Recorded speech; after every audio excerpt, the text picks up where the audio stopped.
4 বছর ধরে চলছে এক রক্তক্ষয়ী যুদ্ধ। বোমার শব্দে ভেঙে পড়ছে শহর, কাঁপছে সীমান্ত, বদলে যাচ্ছে ইতিহাস। রাশিয়া ইউক্রেন যুদ্ধ, যেখানে প্রতিদিন শুধু ভূখণ্ড নয়, হারিয়ে যাচ্ছে মানুষের জীবন। আজ সামনে এসেছে সেই যুদ্ধের সবচেয়ে ভয়াবহ হিসেব। নিহত, আহত ও নিখোঁজ মিলিয়ে 18 লক্ষাধিক সেনা।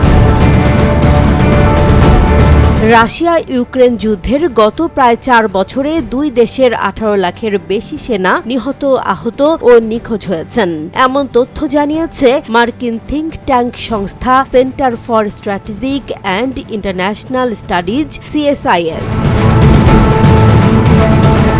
সিএসআইএস-এর প্রতিবেদনে বলা হয়েছে, এই বিপুল সংখ্যার মধ্যে সবচেয়ে বেশি ক্ষয়ক্ষতির শিকার হয়েছে রুশ বাহিনী। মোট হতাহতের প্রায় 12 লাখই রাশিয়ার সেনা। এর মধ্যে নিহত হয়েছেন 3,25,000-এরও বেশি সেনা। বাকিদের বড় অংশ আহত, পাশাপাশি নিখোঁজ রয়েছেন কয়েক হাজার।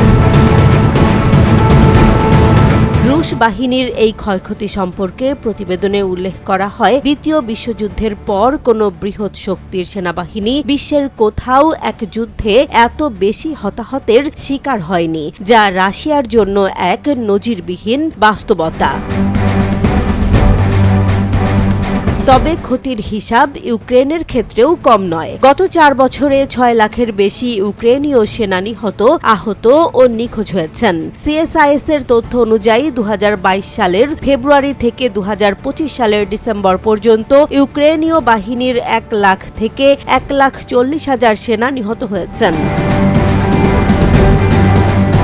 বিশ্লেষকরা বলছেন, যুদ্ধ যদি বর্তমান গতিতেই চলতে থাকে, তাহলে 2026 সালের বসন্তকাল নাগাদ মোট হতাহতের সংখ্যা পৌঁছাতে পারে প্রায় 20 লাখে, যা ইউরোপীয় ইতিহাসে এক ভয়াবহ মানবিক বিপর্যয় হিসেবে চিহ্নিত হবে।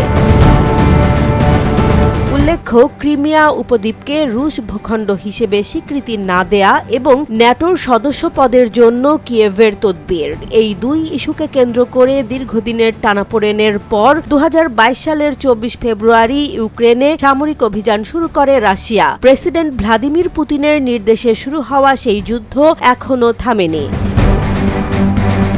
4 বছরে লাখো সেনার প্রাণহানি প্রমাণ করে, এই যুদ্ধ শুধু দুই দেশের সীমান্ত লড়াই নয়, এটি মানব সভ্যতার জন্য এক গভীর সতর্কবার্তা। এখন প্রশ্ন হলো, এই রক্তক্ষয়ী সংঘাতের শেষ কোথায়? জেসমিন জাহান, নিউজ ডেস্ক, জনবাণী।